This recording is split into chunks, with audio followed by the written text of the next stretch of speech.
And there's a fire that I won't slay. There's a fire burn the fire brigade. And with the rising sun, and I rose from ash and dust, I finally saw the world for what it was. The good and bad, they were part of one. No matter how hard I try to run, it's always darkest before the dawn. Believe it 'cause you know what's inside you. Cool. Welcome everyone to our NFT Summit 2022 presented by Future Leaders in Cryptocurrencies. We're super excited for everyone to be here. We have two amazing speakers coming up in this summit. And I'll just like to first pass it on to Samuel to cover some conference norms and what exactly to expect during this event. Thank you, Calvin. I'm Samuel, and I'm FLIC's other co-founder. And now let's go over some norms. So if you have any questions during the speaker talks, feel free to type it in the Q&A or just raise your hand and we'll call on you. Also, the event will be recorded and uploaded online with the focus on the speakers.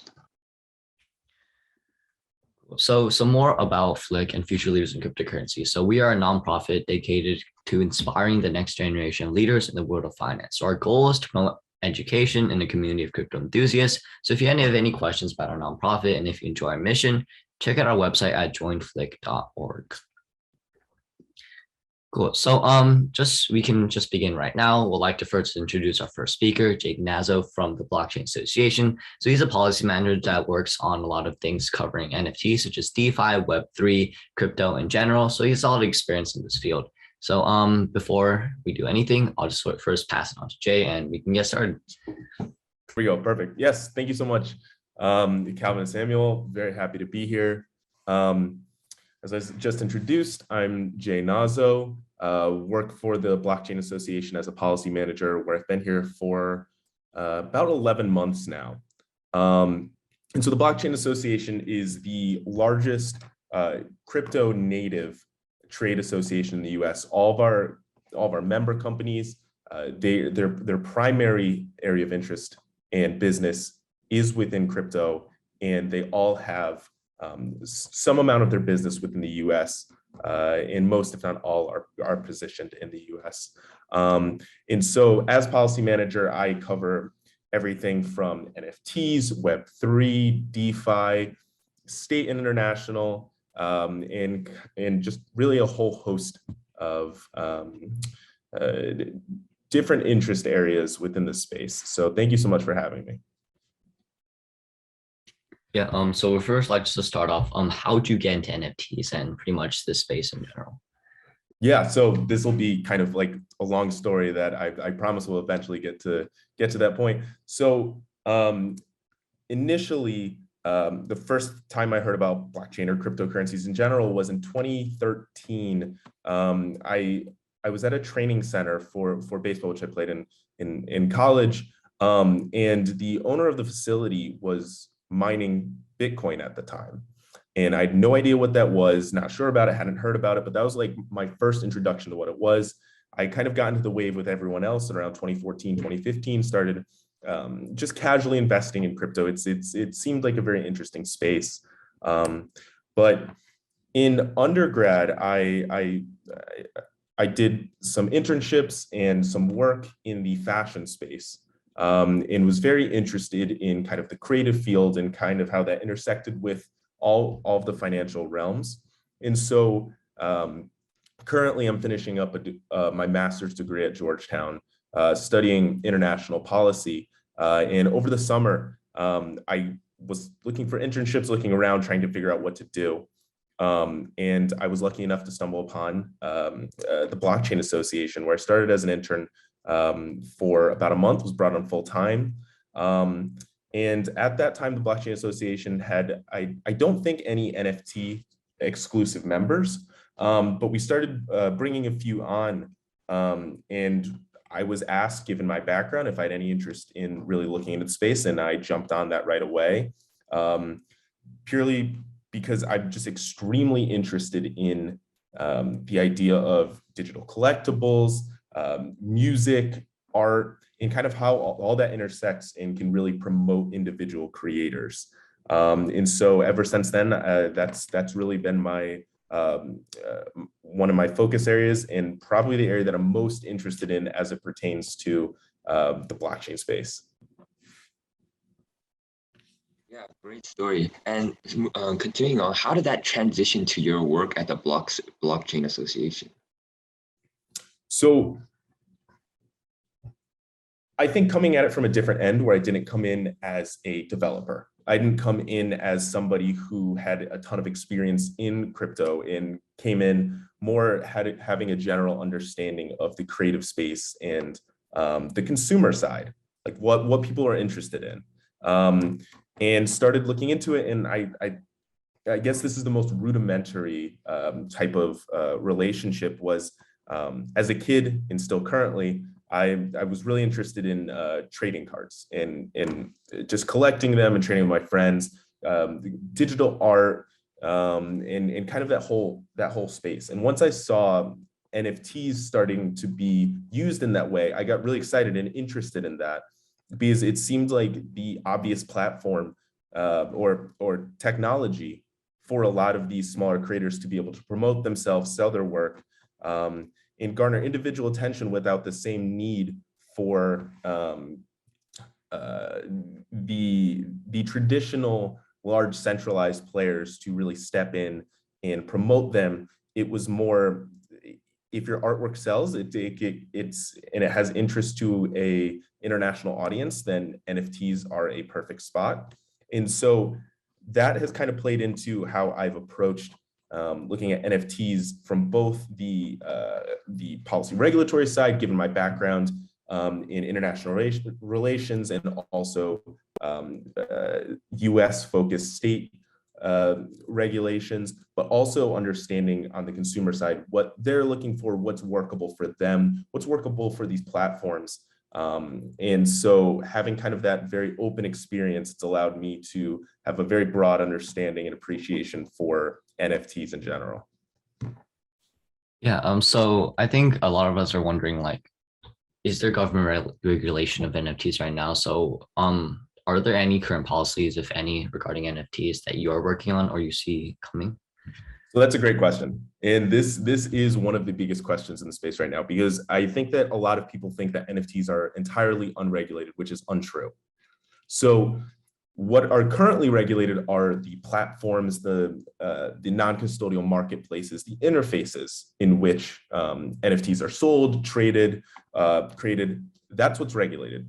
And at the federal level, it's regulated by consumer protection, and also at the state level for smaller consumer protection regimes. And so what that means is, for example, like the FTC, so they look at making sure that there's no money laundering, there's no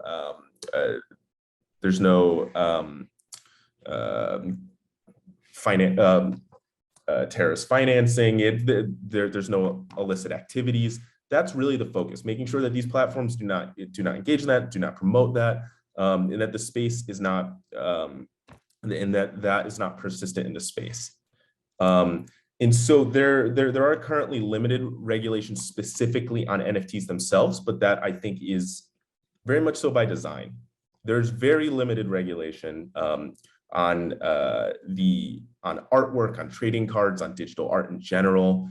And that's for a purpose, because there doesn't really need to be. It's a space for creators and for the selling of such. And now the conversation has come up oftentimes of where's the regulation, where's it coming for NFTs, but the field is regulated. I think it just comes down to that people are seeing NFTs explode right now in their values, and them being sold for millions of dollars.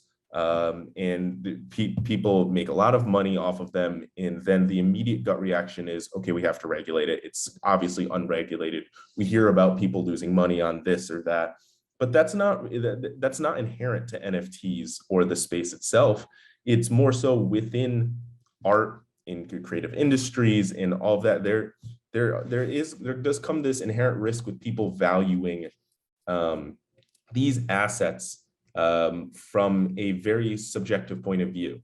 And the regulation, I believe, should stay focused on making sure that that consumers are protected, but we are currently engaged with different lawmakers and regulatory bodies to just translate that NFTs, the technology itself, is not what needs to be regulated.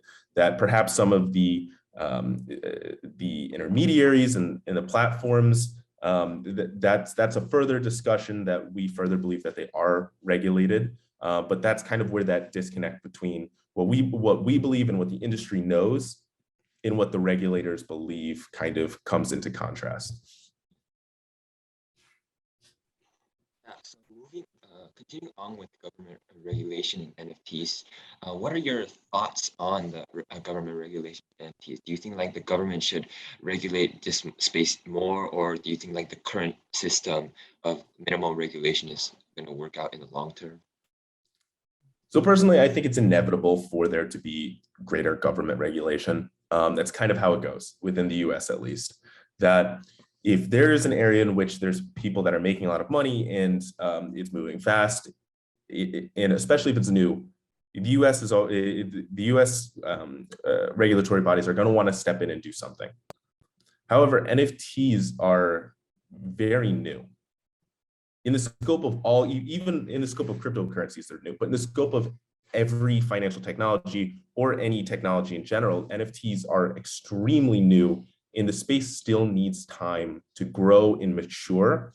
So personally, I believe that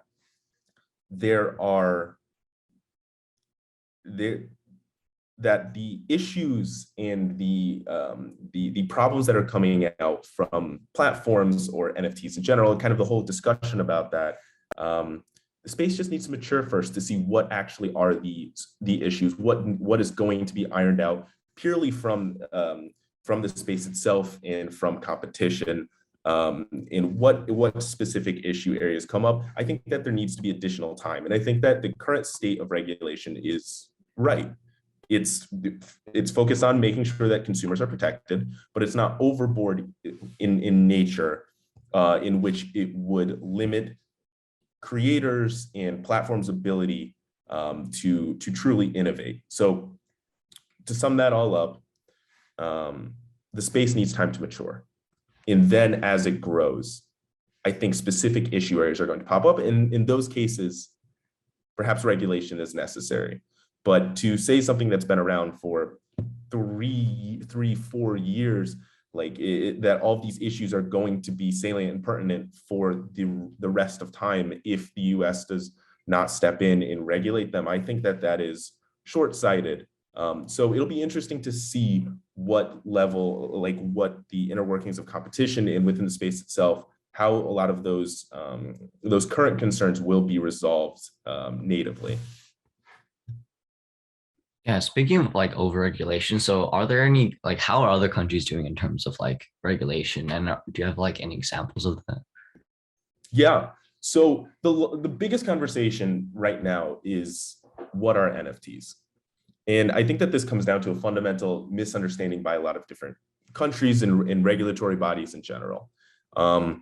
There are currently not a ton of countries that are focusing on NFTs specifically. Most countries are building out their regulatory regime and framework for cryptocurrencies and blockchain in general. But the ones that are struggling with in debating between whether NFTs should be captured under the same regulatory frameworks as cryptocurrencies in general. And so we can see in the EU, so the largest proposal right now, this is probably the largest in the world, is called the Markets in Crypto Assets, MiCA. And there was a lot of conversations about it from the international scope. There was conversations that came out that they were potentially going to ban proof of work cryptocurrencies. Luckily, that got shot down. But generally what it does is it creates this entire regulatory framework for all of the EU and for all crypto asset service providers in the EU. It looks at the interaction between different countries, and creates a licensing regime and gets into a whole host of issues with stable coins and cryptocurrencies in general. And so in its current state, it hasn't passed yet. There's still a lot of ambiguities in it. It's going to pass. But in terms of the final language, we're unsure, but we know that previous drafts had NFTs be classified as the same thing as crypto assets. And that's the same thing in a lot of other countries that we've seen as well. For example, this is not a country, but the Organization for Economic Cooperation and Development, the OECD, they just released a public consultation letter for cryptocurrencies in general and how they should be taxed. And one of the questions that they asked the public is, should NFTs be captured in this? In their current language, they are, that NFTs should be captured on the same tax framework as cryptocurrencies. And sure, there will be nuances, but in general, they're viewed at under the same light. And so we and many other members of kind of like the global community of the industry pushed back on that and said, NFTs are different. They're not cryptocurrencies. They're just because they use the same underlying blockchain technology does not mean that they are the same, nor do they have the same benefits or risks. They're entirely different assets and should be treated as such. And so that is the largest conversation around NFTs in regulation. It's making sure that countries delineate between NFTs and crypto. And that is something that we've seen actually in the UK, where they came out with it's not exactly regulation, but they came out with a statement and a plan moving forward on their intentions to regulate stable coins and perhaps certain cryptocurrencies. But they made it very distinct note to say NFTs are not included in this. We don't want to deal with NFTs in this, which I think is very smart. Because if regulation is going to come on NFTs, I think it needs a very specific and light touch. And so doing so with an overlapping and saying everything covered under the blockchain are cryptocurrencies and should be regulated the same, I think is very poor regulation. And so luckily there's a lot of people in the space like the Blockchain Association and many others who are pushing back against that narrative. And so that's what we're seeing internationally. Yeah, I think this is one of the questions from our attendees. So what are your predictions for the future of NFTs in general in the US and abroad? Okay, I can more or less break that down to two sides, kind of like the regulatory approach and then like, I guess like a forward-looking forecast on them in general. So from a regulatory approach, I think that in the next 4, 5, 6 months or so, we are going to see a lot more headlines come out about bills being proposed and regulations being made on NFTs. And so lately, and in the past 5, 6 months, we really haven't seen that much on NFTs. And that's because a lot of countries are currently developing these frameworks, including the US, like how to deal with crypto in general. And as we saw with President Biden's executive order, which basically set out a plan for, okay, here's how we're going to start looking at blockchain and cryptocurrencies and everything within the space. It really didn't touch on NFTs specifically. It'll be interesting to see what comes back from a lot of those reports that were asked, that like the regulatory bodies were asked for reports on their thoughts, the current regulations, kind of where cryptocurrencies stand. So when those do come back out, it will be very interesting to see if NFTs are included in any of that conversation. I think that probably the most salient issue is NFTs in taxation. That's going to be the one largest regulatory, I guess, debate that's going to happen, not just in the US, but internationally. How should NFTs be treated? Should they be treated just like artwork? Should they be treated like trading cards and kind of how that works? Or should they be treated like cryptocurrencies in terms of their taxation? And should like subsequent sales of NFTs taxed or potential royalties on them? There are a whole host of issues that within NFTs, they just don't fit into the current state of regulation for almost any country. So countries have to create new frameworks that specifically focus on their what they view as issue areas for NFTs. So that's kind of where I see that conversation going and what's going to come out from the industry as a whole within NFTs. I think that we're going to start seeing an expansion in terms of the use cases. And like, of course, the first thing that really did get popular was digital collectibles. That was kind of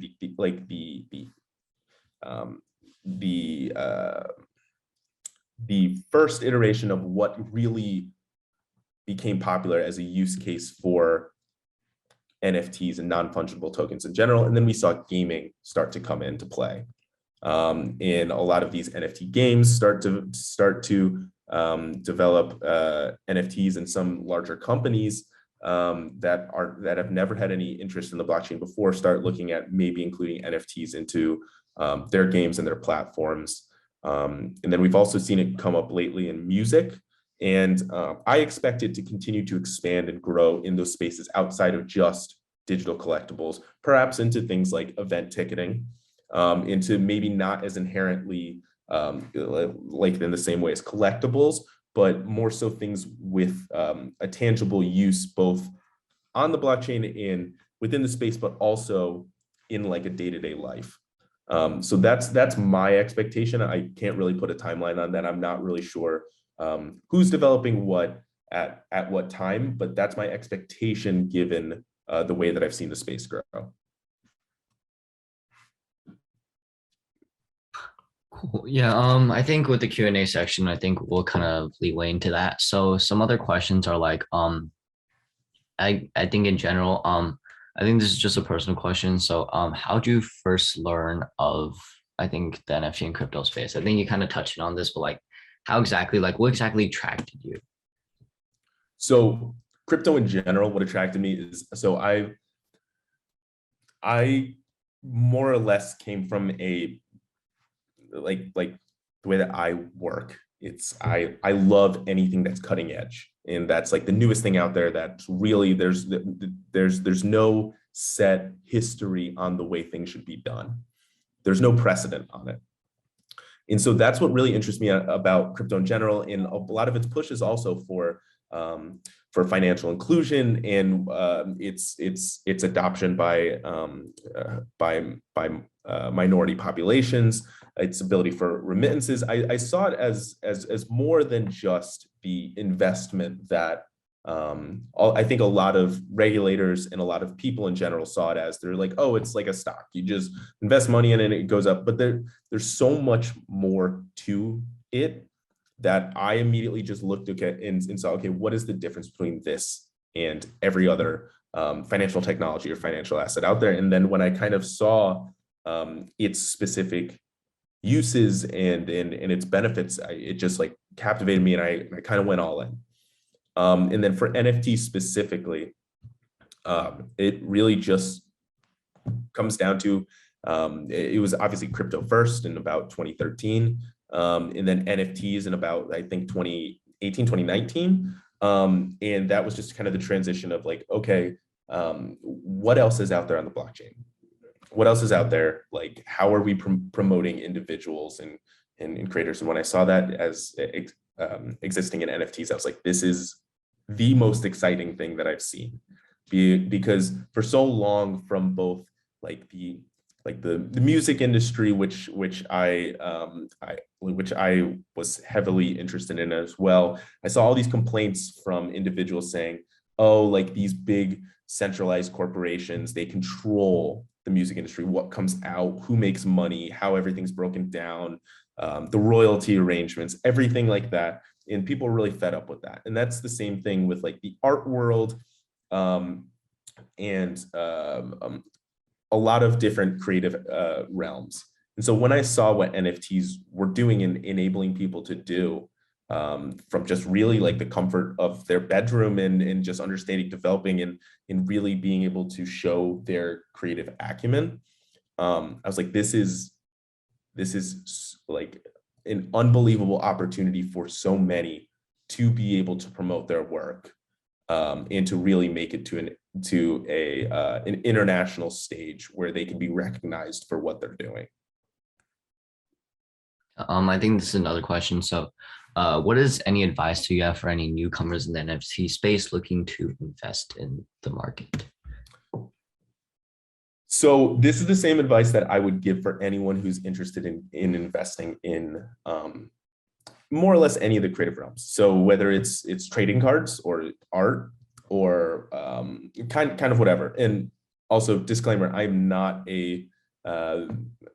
like a financial analyst. This is I'm not an appraiser. So this is all coming from someone who just like who has spent time looking at the NFT space from a regulatory and policy side, but not someone who's like an extensive NFT investor and who claims to have like this secret method to like making a lot of money in the NFT space. This is just my personal view.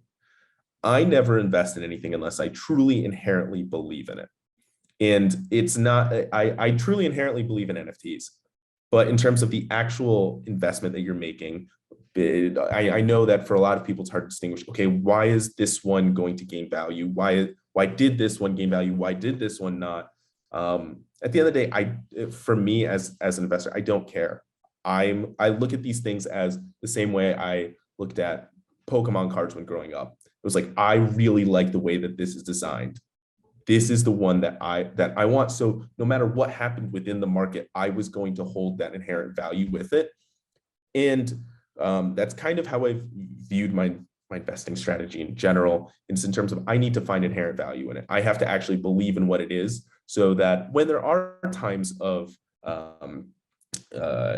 guess like the NFT recessions where like the prices are not going where everyone wants, or like price explosions, stuff like that, it really allows you to kind of like weather that and really hold an inherent value with it because you truly believe in it. Now, this is only, I don't know if that's what anyone else who speaks on investing in NFTs would say, but that's just my personal opinion and kind of the way that I view things in the space is just that I need to like it. I need to find appeal to it. I'm not interested in just quickly flipping something because I don't know if that's going to work. I really don't. I'm not a financial investor in that same way. So as kind of like a novice investor, that's the way that I view it. Another question, and it's also something I've been, I was wondering, what's it like working for the Blockchain Association and on Capitol Hill? So I love it. And to be completely frank, this is my first full-time job, which I've been for 11 months. So in undergrad, I played baseball every single summer. In grad school, which I just started, I played baseball last year as well. So that was kind of my focus until pivoting to here. I feel absolutely spoiled and privileged by the fact that I have the opportunity to work for the Blockchain Association as like my first job. Like I could not ask for anything more. And so I started with the company in June of last year, where I think we had about 10 or like 9 team members and 40 member companies. And now where we currently stand, I believe we have like 18, I have 18 coworkers and closing on 100 members. And so that's really expanded what our capabilities are in terms of like our responsibilities and what we've had to do. In terms of like my portfolio, what I'm looking into, I am so fortunate that that our executive director and our head of policy, Kristen Smith and Jake Stravinsky, accordingly, have asked me and everyone else the same questions of what are you really interested in? Like what specific areas do you have a specific interest in looking into? And I was fortunate that no one else really had the same interests as I did specifically, which was NFTs and DeFi and international and kind of all Web3 in those areas. Those are the things where I was like, that's what I really want to focus on and look into, because those are the things that I look into outside of work. Those are the things that I was looking into 2-3 years ago and trying to figure out. And so how that relates to what I do on a daily basis and also to working on Capitol Hill, I'm a little bit more removed from Capitol Hill specifically because I don't work in lobbying. I'm not a lobbyist, but I look into a lot of the regulation and help inform our team of lobbyists and our members on what's going on. And so I have a very broad scope and also a very narrow one where I'm looking at every single country in the world and kind of what's going on in terms of their regulations, but also like what's going on at our state levels. So it gives me a really broad scope of the entire crypto industry and kind of seeing where the regulations lie. And so it keeps me working on different things every single day, but it also has me sometimes working weekends, sometimes working nights, sometimes having lighter weeks, which I love. I need that constant engagement in everything going on at once. That I'm blessed to be able to do what I do. Thank you so much. I think that concludes our questions for today. So I think we'll just like to say thank you so much for taking time to join this conference. We love your talk, and like we'll definitely look forward to meeting you again. Thank you. Yeah, of course. Thank you so much again for having me. Yeah, please, anyone feel free to reach out. Look into the Blockchain Association. You can email me at j@the Blockchain Association. Happy to answer any additional questions if anyone has that come up in the future. But yeah, thank you, Calvin and Samuel, for having me. And I hope the rest of the event goes very well. Thank you so much. Yeah, so we just put your email in the chat if anyone's interested in looking into that. Yeah, so we'll just take a quick 5-minute break and we'll get right back to it with our second speaker. Our next speaker is the head of marketing at Proof of Good DAO, Geoff Scher, and he has over 15 years of experience in finance, fintech, and blockchain. And he also serves as the head of marketing of Koi and the Gallant Exchange. Yeah, let's just first go off with like introductory questions. So what exactly do you do at the Proof of Good DAO? And like what exactly is your work there? Thank you so much, Calvin and Samuel. At Proof of Good DAO, I work in marketing as well as over at our Oracle ley line. And as head of marketing, I work in a number of channels, essentially omni-channel marketing and strategic marketing, to deliver kind of the message and vision of what we're doing, kind of ring the bell towers, as it were, to get the message out about what we're doing to as many people as possible, whether that's investors at the institutional level or venture capitalists alongside retail investors, and really, our boots on the ground team to deliver impactful good for social impact across the world. Yeah, so I think a lot of people are wondering, since this is a name, like first off, what exactly is a DAO?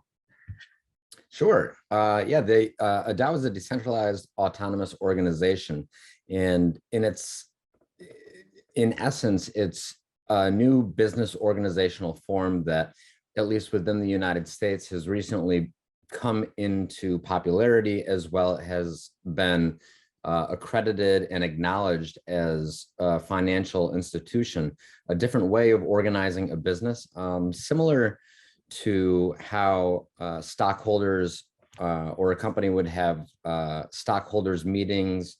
A DAO operates very much the same way, except that a DAO is really horizontally structured, where traditional financial technology companies, or especially within crypto, may have a more vertical organizational structure and hierarchy. A DAO is organized in such a fashion that everybody that is a part of it has equal bearing within the DAO, and it leads to a lot of elimination of the typical siloing problems that you would see in more traditional business organizations, as well as allowing for much more cross collaboration and equal footing and a distribution of power across those organizations as well. So while I may say that I'm head of marketing, that could very easily be voted out by the DAO, and anybody that has a marketing background or anybody that has an idea can bring that to the forefront of the DAO themselves to generate ideas. So it allows for a lot more fluid discussion of ideas and cross collaboration. Continuing on, what's your background in crypto and NFTs, and how'd you get started with or interested in it? Sure. Yeah, I got involved, I came over from the traditional financial technology world and financial reporting, working with subscription marketing for Euro money and institutional investors specifically, with a lot of their reporting products that would look at various hedge funds and family size offices, small to medium, medium to large, and selling these reports, essentially ranking based off their financial advisory. And from there, I had always been interested, or had been interested in crypto going back to 2015, 2016, but I officially made a professional move over into the space in 2017, and really kind of cut my teeth in the industry working with pre-sale ICO. So I'm dating myself, but back in the ICO days, working with companies that were trying to get ready to go to market essentially, and delivered token generation events. So I've worked with over 30 token generation events at the retail and institutional level, and also worked with a number of projects that are in between, and really kind of followed the evolution of the industry from the early ICO days and the crypto winter into the IEO and IDOs where we are now in public sales. That brought me into NFTs earlier in 2020, where I was able to work with both venture capitalists as well as a number of individual clients who were working to do some really kind of breakthrough technology with NFTs. So I know, Jay brought up a number of use cases for these various NFT utility cases, essentially. And I was fortunate enough to be able to work with some pretty, bleeding edge tech type firms that are both working within the art aspect and the music aspect of NFTs, as well as kind of pressing the technology to see how far we can take it as well. Yeah. So what are some projects that you're working on right now? Some other projects you worked on in the past that you would like to share? Yeah. So right now, at Proof of Good DAO, we are working to make philanthropy provable and profitable.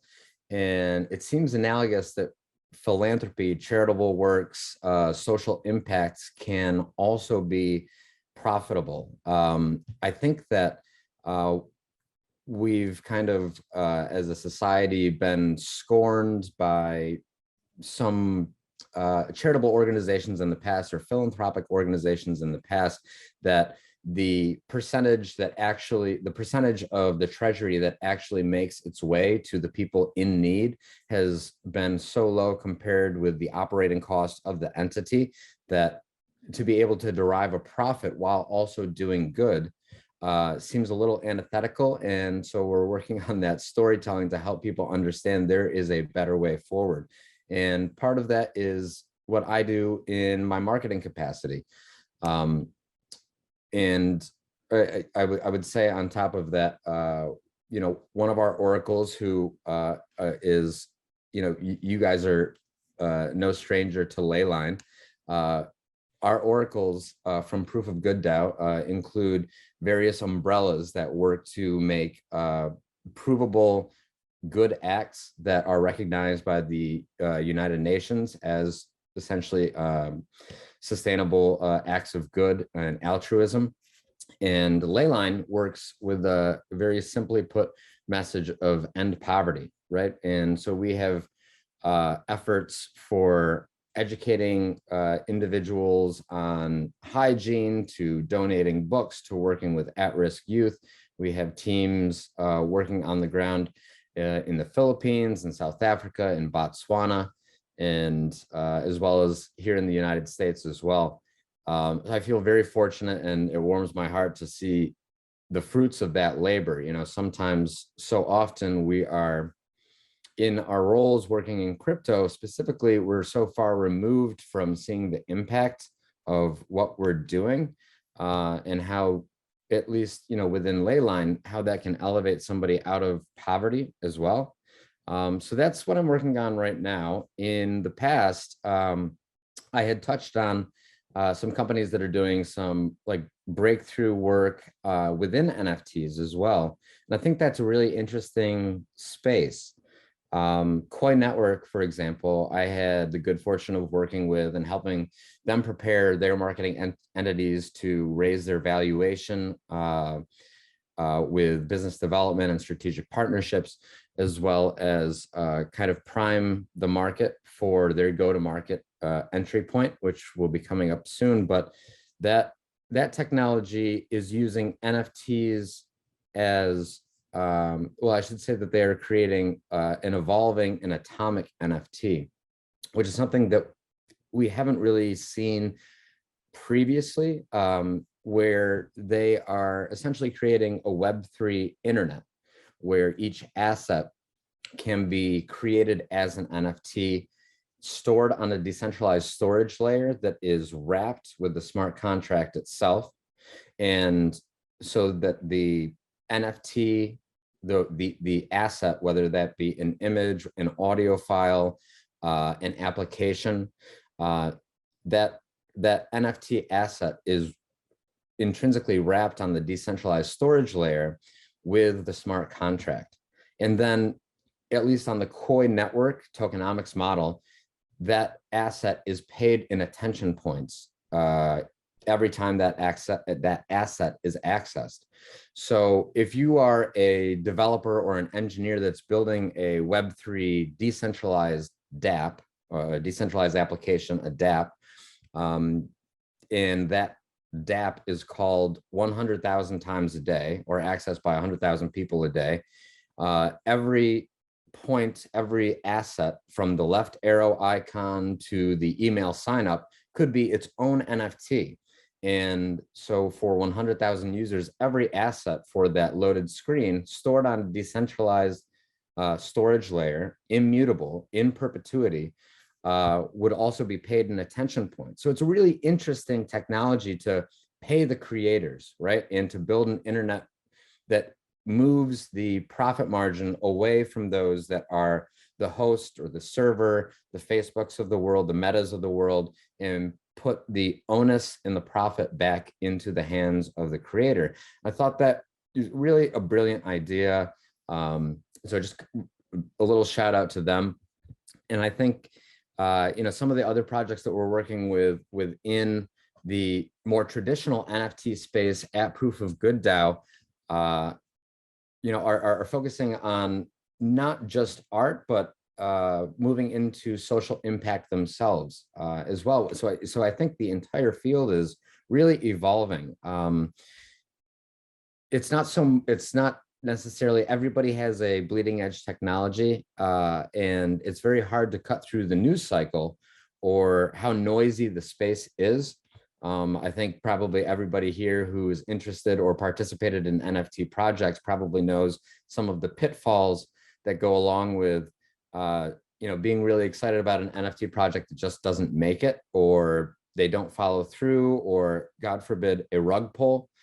And I think as the industry continues to evolve over time, what we're seeing, at least from my purview at Proof of Good DAO, is, and Web3 in general, is a larger focus on what we can do with the technology, the NFT technology. What are the use cases, and how do we get everyone over, so to speak? How do we bring social impact to what we're doing, whether that is through a charitable arm or a Koi Cares program, or Pepper NFT Cares, or Battle of the Blockchain Cares, or Billionaire Zombies Club, whether that's a philanthropic donation or whether that is a direct impact on the ground teams that are making our lives better collaboratively.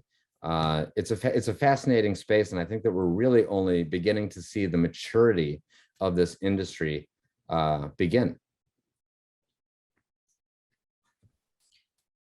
Yeah, I think this is a question from one of our attendees from Botswana. So The question is, let me pull it up. What else do you think NFTs and Web3 space in general can help with like sustainability, specifically for like climate actions and solutions, apart from using the NFT sales for funding IRL projects in the scope?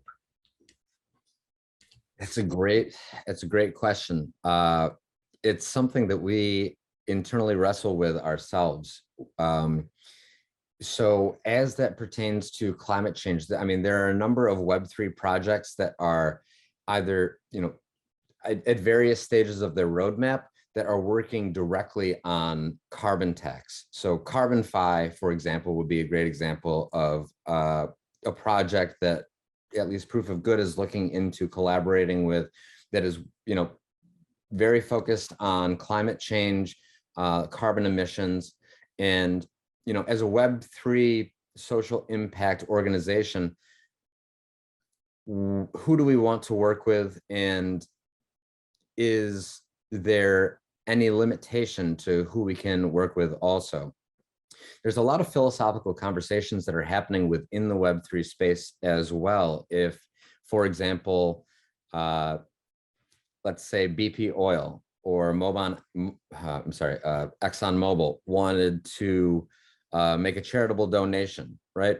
These and my colleague Chris Tucker could speak much more about these types of sustainability efforts, but the carbon tax program and carbon ticket program is not necessarily a perfect system, and for those that are actively destroying our planet, do we want them to be able to participate with a Proof of Good DAO type system?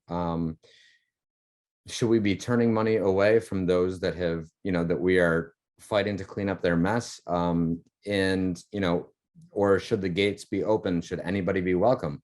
And a lot of these philosophical discussions are happening in a fascinating way across Twitter spaces, our own Web3 projects, internal channels, DAO halls, town halls. And I think that we're really only beginning to see what is and is not effective and appropriate for the projects that we're building. So while we do have the IRL efforts, the in real life efforts, the people on the ground that are delivering impact, delivering food, delivering books and backpacks, there's also this larger corporate component, right?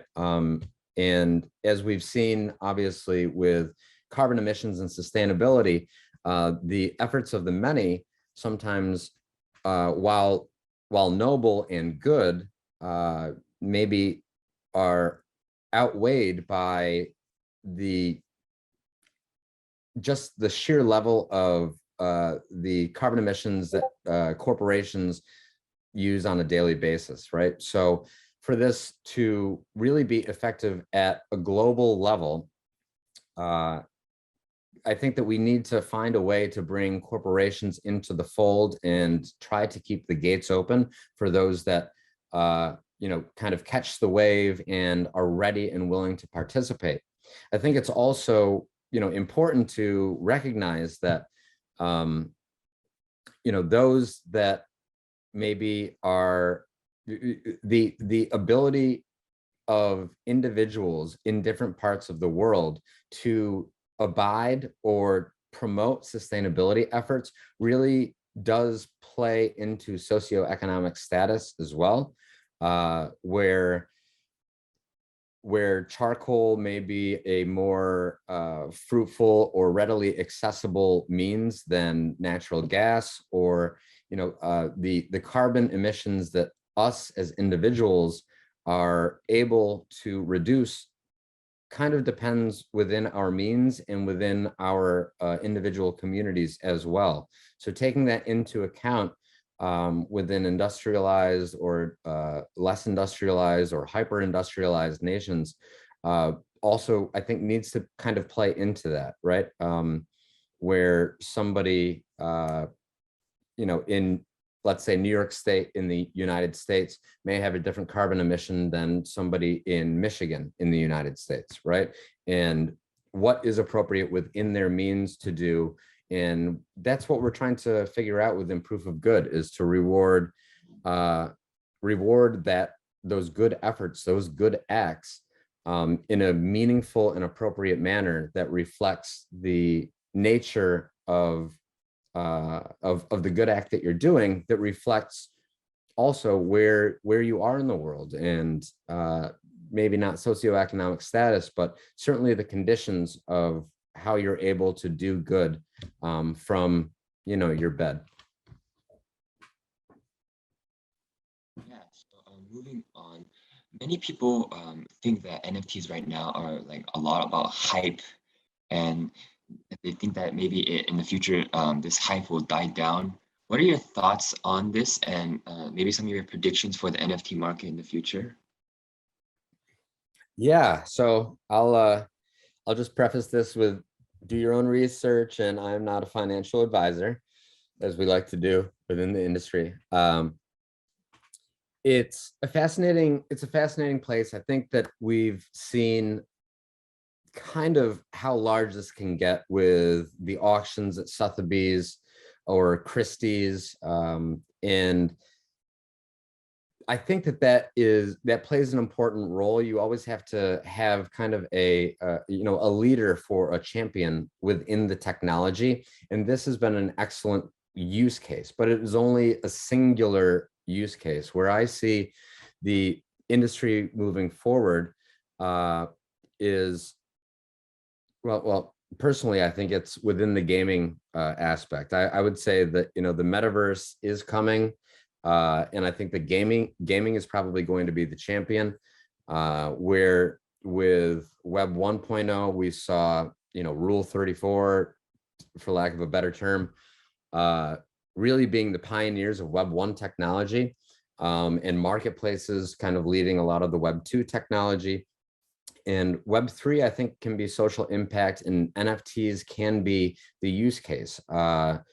And I think that, you know, NFTs have kind of been besmirched or, slandered to a certain degree, insofar as, you know, the Bored Ape Yacht Club, and oh my gosh, who would pay that for just a piece of digital art? But the use cases are fairly extensive also. For example, within Proof of Good DAO ourselves, we use NFTs, or our proof of good Genesis packs, which were issued in a manner that you could only earn them. You could not buy them. Certainly you can buy them now across the secondary market, but you could only earn them by doing good, or working to do good, attending events. There was a number of ways, but you could only earn them. And we use those NFTs, which are brilliant backpacks with endangered species in the back of your backpack, that will be used in its own metaverse iteration in the future. They're used as an authentication or a verification of your ownership in the DAO, right? So for the DAO, we have a number of proposals, and anything that is of significant impact in the DAO has to be voted upon by all 500 DAO members, or at least a representative sample, similar to Congress in the US, of the voting constituency. So your wallet, which owns an NFT, is your vote in the DAO for that proposal. So it's one iteration of that. I think I think the gaming is probably going to lead where the NFT space is going, as that pertains to hype as well. You know, I think that it's really, the hype train is real. The fear, uncertainty, and doubt is real. We work to, you know, create the fear of missing out in marketing, but not the fear, uncertainty, and doubt aspect of it. And I mean, transparency is the name of the game in the entire industry, right? And more so, I've found within a DAO, especially a DAO that does work with NFTs, if only through utility. But as other projects emerge that are using NFTs, I think transparency is paramount, right? It's at least from a marketing perspective, it's very easy to overcome challenges and roadblocks and bottlenecks on your product roadmap, so long as that transparency and communication within the community is there. And just, without a rug pull, the problems that you face in marketing a product that has roadmap losses or stop gaps in the production, this is an opportunity to take those pain points and really turn that into a brand champion. Identifying with a great community team that communicates very clearly exactly where you are. This is an opportunity to turn somebody who is maybe sour on the individual product into a brand champion. A lot of people just need to be heard within industry. Sorry, does that answer your question? I know I went off on a few directions here, but I mean, there's so much to talk about within the NFT space and where we're headed. So yeah, I think this is a question directly from the Q&A here. So Lei asks, what is the next step of the proof of good DAO after block pack distribution? Great. Yeah, the next steps for us, we are working on getting our ledger through development right now. The proof of good ledger is built on the proof of good protocol. The ledger is all of the good acts, similar to your Etherscan, where it is essentially an Etherscan or a blockchain info for good acts. So your individual wallet can track all of the good acts that you've done in the past, whether that's a beach cleanup, whether that is a blood donation, whether that is a donation to schools, whether that's monetary or time. And your wallet would be tied to essentially where we're going with Web3, which is a decentralized ID, identification, a DID, and reputation is important, where bad actors may be able to recreate multiple accounts, but you can't build this reputation over time. I'm sorry, you can't duplicate this reputation as a bad actor. Whereas, if you're acting in good faith and you're somebody that does good, then your reputation precedes you. You can walk into a metaverse with the proof of good Genesis pack, and people, like a paladin in, MMORPG, people know that you're not gonna be a rogue and try to run their pockets, right? They see the proof of good Genesis pack and they know, this is a good guy, so to speak.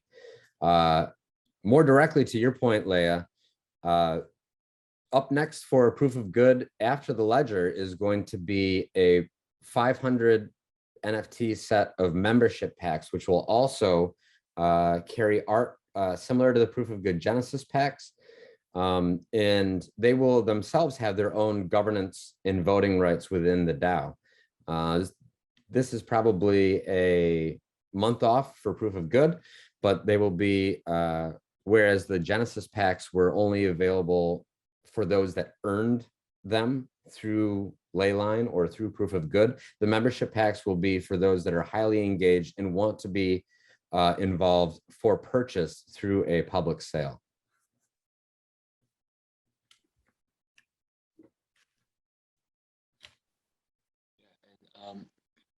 Are there any cool opportunities that you would like to share with us, especially with new NFT projects?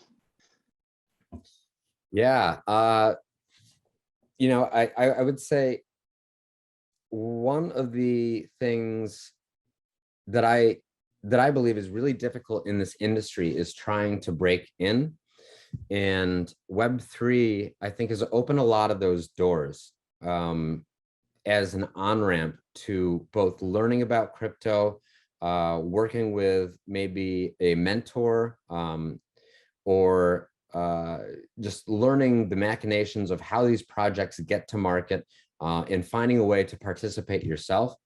And Proof of Good DAO is no different in that. We're always looking for volunteers and highly talented people to bring on to give, if you have an hour to give, whether that's sending a newsletter, or maybe that is an hour of development or authenticating or validating code. We're looking for all hands, and we understand, certainly not everybody has maybe 40 hours a week to dedicate outside their other work to do this type of work, but we're certainly trying to bring on as many people. This is kind of the mantra that there's room for everyone here. And one thing that I've found within Web3, as opposed to more traditional crypto projects, is that maybe in traditional or high finance institutional crypto products or projects, it's very competitive, and you don't want to share the microphone, so to speak. And I found that in Web3, and specifically within working in social impact or social good Web3 projects, that everybody is trying to make it together. And what we're all doing is unique to our own projects, but there's room for everybody to co-market, co-produce, and co-promote one another. We're working with some fantastic projects that are working in the mental health and wellness space, and bringing doctors, in the United States, healthcare is difficult or expensive to come by. So we're pretty far behind a lot of the rest of the world in that regard, at least making healthcare affordable or accessible. And so we're working with some projects that are bringing Web3 through NFTs.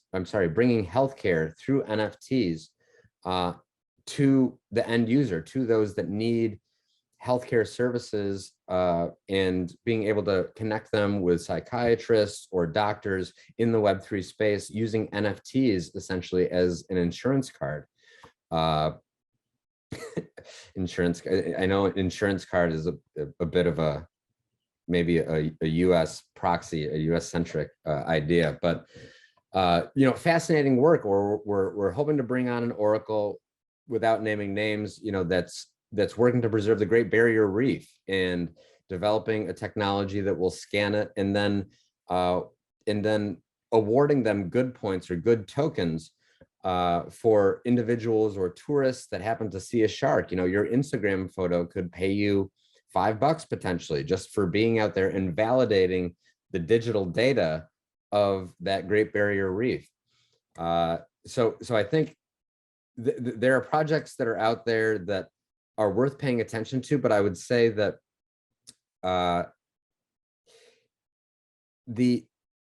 going back to your point earlier, the hype train might be leaving the station. We saw, the Mechaverse or Artifact having less impact than they did a year ago, right? And the snark and the backlash within the investor community, both traditional and crypto, has never been higher than it currently is.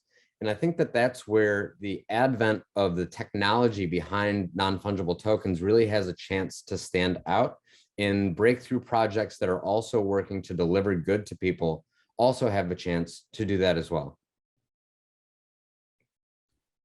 Yeah, I think that concludes all of the questions that our attendees have for today. So I'd also like to first say thank you so much, Mr. Jobshare, for taking the time to speak at this event. And we really learned something from this. So I'd like to say, everyone, give him a round of applause and thank you.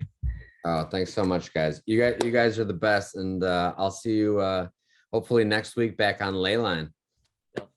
See you there. Okay, cool. See you Yeah. We'll just go over some last minute comments. So that concludes our speaker talks for today. So we'd like to say, if you're interested in our organization, feel free to join our Discord at bit.ly/FLIC Discord. I'll put that in the chat. And then otherwise, you get access to resources and workshops, and it's a place for you to discuss crypto, NFTs, investing, etc. In addition, just follow us on Instagram at join.flic and Twitter and LinkedIn at joinflic. So so that's the link in the chat. And that concludes our conference. Thank you everyone for taking the time out of your weekend to show up and listen to our speakers. We hope you enjoyed and learned something from it. And yeah, we hope you guys all have a great day.